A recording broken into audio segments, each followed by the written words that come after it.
দিয়েছিলেন। সেই ইন্টারভিউর মধ্যে তিনি বলেছিলেন 18 মাসের মধ্যে তিনি নির্বাচন চান, অর্থাৎ এই সরকার ক্ষমতা গ্রহণের 18 মাসের মধ্যে। সেটা মোটামুটিভাবে এই বছরের ডিসেম্বরটার মধ্যে যায়।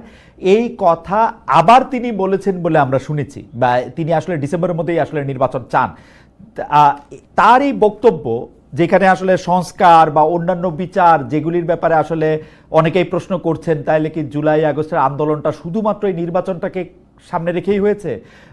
সেই ক্ষেত্রে কি মানে ওইটা মনে করা একটু স্বাভাবিক না যে বিএনপির সাথে এই সেনাপ্রধানের বা সেনাবাহিনীর উপরের দিকে যারা আছে তাদের একটা সংযোগ বা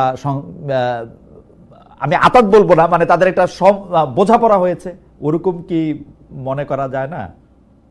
আমার জানা মতো সেনাবাহিনীর সাথে, সেনাবাহিনীর প্রধানের সাথে বিএনপির এই ধরনের কোনো সমঝোতা হওয়ার জন্য বৈঠক বা কোনো রকমের আলোচনা হয়নি। এখন সেনাবাহিনী প্রধান যদি কোনো বিষয়ে একটা মতামত প্রকাশ করে, সেটা তো ব্যক্তি হিসাবে করতেই পারে। আর আমরা তো সেনাবাহিনীর প্রধান এই কথা বলার অনেক আগে থেকেই আমাদের দাবিটি আমরা করে আসছি সব সময়, যে